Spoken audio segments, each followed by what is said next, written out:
你可曾想象過有一日你放工皮餐死，行返落旺角嗰啲舊式唐樓梯間，一轉彎，竟然迎面撞到一隻重成50公斤、張牙舞爪嘅大黑熊。呢個絕對無係咩荷里活怪獸電影嘅橋段，而係實實在在喺1974年嘅香港旺角路市發生過嘅真人真事。當時全香港嘅市民都嚇到目瞪口呆，連賊人去到現場都以為自己撞鬼，要即刻撤退係增援。大家可能會好奇怪，點解以前香港周街都會有熊蹤，甚至無喺更早之前嘅香港動植物公園，即係我哋老一輩叫開嘅兵頭花園，居然仲發生過熊人咬死人嘅慘劇。到底以前嘅香港有幾多無迷人知嘅熊歷史？點解以前咁多香港人會中意偷養熊？今日我就同大家一齊坐時光機，揭開呢段俾人遺忘咗既魔幻又真實嘅香港動物奇談。要講香港同熊人嘅恩怨情仇，我哋一定要由最經典嘅兵頭花園講起。今日大家去中環嘅香港動植物公園，頂多都係睇下馬騮，睇下雀仔，好似好溫馨咁。但係如果你問下你爺爺嫲嫲或者阿公阿婆，佢哋一定會話你知，以前嘅兵頭花園係有猛獸睇賣，當中最出名嘅就係黑熊同埋馬來熊。喺上個世紀嘅40、50年代，兵頭花園嘅熊人區係最受歡迎嘅景點之一。不過喺1948年，即係民國37年嘅時候，兵頭花園就發生咗一宗震驚全港嘅咬死人慘劇。當時有一個管理員，好似平時咁行去熊籠前面準備餵食同埋做清潔，點知隻熊突然間發狂，一啖就咬住咗呢個管理員。以前嗰啲獸籠設計冇而家咁安全，加上當時嘅醫療同埋救援設備都比較落後，結果呢個可憐嘅管理員當場就被活生生咬死，成個兵頭花園染滿血跡。呢件事喺當時嘅香港社會引起咗極大嘅震動，大家先至驚覺，原來平時隔住個鐵籠，望落去笨手笨腳好似好得意嘅熊人，本質上依然係一隻力大無從，可以瞬間攞人命嘅野生猛獸。自此之後，兵頭花園就加強咗保安，但係香港人對熊人呢種動物就多咗一份既好奇又驚恐嘅複雜情感。不過要數最令香港人印象深刻，甚至成為集體回憶嘅，就一定要講到1974年，即係初時講到旺角唐樓發現熊蹤嗰單奇案。呢隻主角黑熊有個好洋氣嘅名，叫做鼻沙。喺1974年嘅某一個下晝，喺旺角一棟密密麻麻、充滿住生活氣息嘅舊唐樓裏面，有位女士放工行樓梯返屋企，行到一半嘅時候，佢突然聽到上面有陣好沉重嘅唞氣聲，仲伴隨住一陣好濃烈嘅動物聞味。佢抬頭一望，差啲連魂魄都嚇埋出嚟。一隻希文高達50公斤嘅亞洲黑熊，竟然就坐喺樓梯轉架位，眼定定咁望住佢。呢位女士嚇到連滾帶大爬咁跑落樓叫救命。周圍嘅街坊聽到話樓梯有隻熊，個個都以為佢精神有問題，一係就以為係電視台派整蠱節目。收到報案嘅警員嚟到現場嘅時候，心諗旺角點會有熊啊？頂多都係大隻少少嘅松獅狗啫。點知一上到去，真係見到隻張牙舞爪、啱啱瞓醒，好似好有起場戲嘅黑熊。幾名警員當場嚇到冷汗直流，即刻小心翼翼咁退返去安全距離。心諗呢撲大火啦，配槍都無姿射無射得入。警方隨即大舉增援，將成條街封鎖晒，從中埋當時嘅漁護署人員同埋獸醫過嚟。面對呢隻咁大隻嘅鼻沙，大家都無敢硬封硬。最後有人諗到一個好有香港特色嘅奇招，既然佢可能肚餓，不如用糖衣毒藥啦。客人送上咗一堆新鮮水果，當中包括一個塞滿咗強力麻醉藥嘅大梨枝。鼻沙可能喺鬧市行道，又攰又渴，見到有嚟食，二話不說就一啖咬落去。街過實緣無奈，藥力發作，鼻沙就暈陀陀，咁再度昏昏入睡。大批全副武裝嘅警員同工作人員呢個時候一擁而上，用大網同埋繩索將佢五花大綁，塞入一個臨時整嘅大鐵籠裏面，安全送走。呢件事當時變成了各大報章嘅頭條新聞。全港市民茶餘飯後都在討論，到底呢隻黑熊係由邊度嚟呢？旺角地，全香港人口密度最高、最繁華嘅商業區，點解會憑空出現一隻熊？當時坊間舊有好幾個傳聞，最主流嘅說法係呢隻熊其實係某個富豪或者係黑幫大佬偷偷地養喺唐樓天台或者單位裏面嘅寵物。因為以前香港嘅法例冇而家管得咁嚴，好多人有錢就中意玩係珍異獸，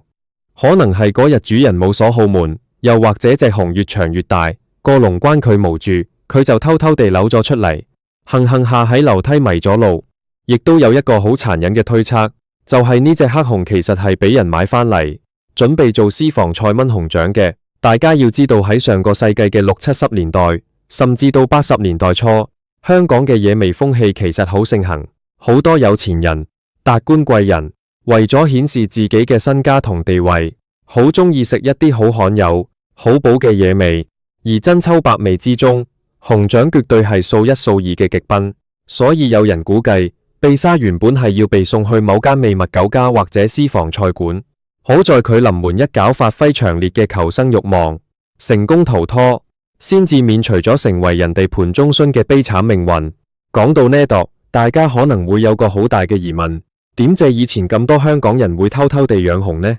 呢個現象其實同當時香港嘅社會背景、法例漏洞以及一眾奇特嘅炫富心態有關。首先，喺1970年代或者更早之前，香港關於保護野生動物嘅法律，即係我哋而家熟知嘅保護瀕危動植物物種條例，根本就未完善。甚至可以話係存在好多灰色地帶。當時嘅香港係一個自由貿易港，只要你有錢、有渠道，由東南亞或者內地走私一隻幼熊入境，其實並無係一件想象中咁困難嘅事。其次，當時嘅老一輩香港人有一種好傳統嘅獵奇同埋保身觀念，有的人養熊，除咗係想話俾人知我連熊都養得起之外，仲有另一個好功利嘅目的，就係迷咗熊膽汁。喺傳統中藥裏面，熊膽被視為清熱解毒、明目清肝嘅極品神藥。以前的人冇而家咁高嘅動物權益意識，有的利字當頭嘅非法投，甚至會喺自己新界嘅村屋或者市區嘅唐樓裏面，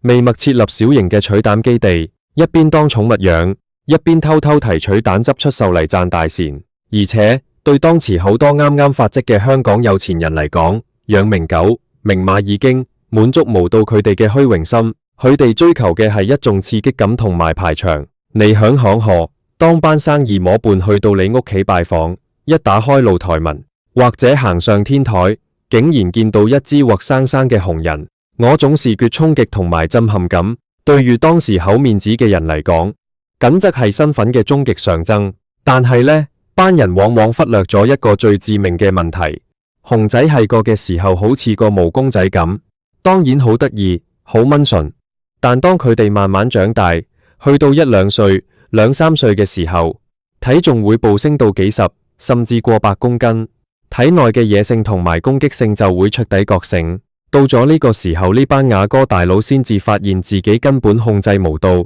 個鐵籠又無夠結實，於是乎就出版咗好似幣沙咁頂毛順走失，或者索性將隻熊遺棄喺街頭嘅荒謬突發事件。話說回頭，當年旺角唐樓嗰隻黑熊貝沙，後來嘅條路又點行呢？因為當時呢單新聞真係太轟動，全香港嘅市民都非常關注貝沙嘅生死。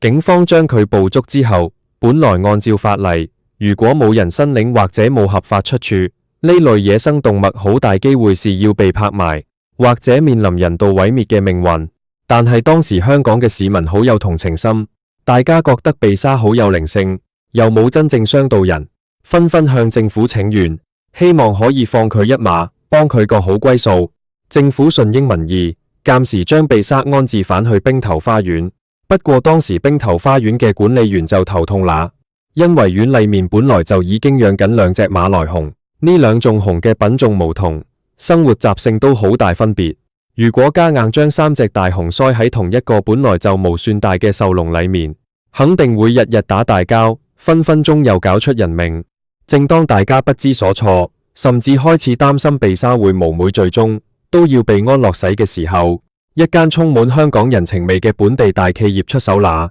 呢間公司就係國泰航空。國泰航空當時知道咗呢件事之後，覺得呢隻黑熊好有傳奇色彩，於是主動聯絡政府，話願意承擔所有費用。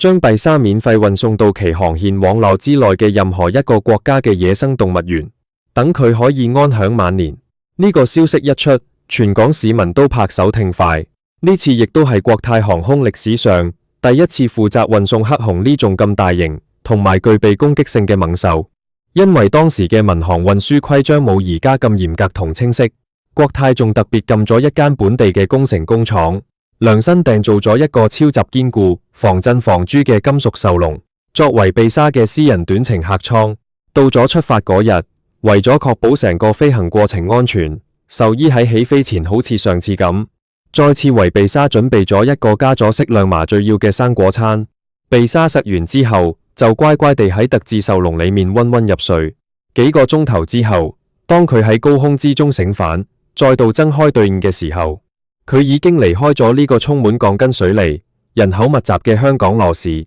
去到咗一個專門為佢安排、充滿大自然氣息嘅全新安樂窩。據聞貝沙去到新家園之後，適應得非常之好，由一隻喺旺角唐樓梯間嚇親人嘅無家可歸流浪熊，變成了當地動物園嘅大明星。從此過上了幸福快樂、衣食無憂嘅退休生活。隨住時代嘅進步，香港喺1976年間正式通過咗保護瀕危動植物物種條例，管制變得越來越嚴厲，加埋香港市民對動物權益同自然保育嘅意識大大提高，好似以前咁私人透養熊人、食野味或者將猛獸當寵物嘅荒唐事，已經徹底成為了歷史。兵頭花園嘅猛獸區亦都慢慢轉型，變成咗以保育同教育為主嘅現代化動植物公園。今日我哋行喺旺角熱鬧嘅街頭，望着周圍嘅高樓大廈同霓虹燈，好難想象喺幾十年前嘅同一片土地上，曾經有一隻大黑熊喺唐樓樓梯同我哋一齊生活過。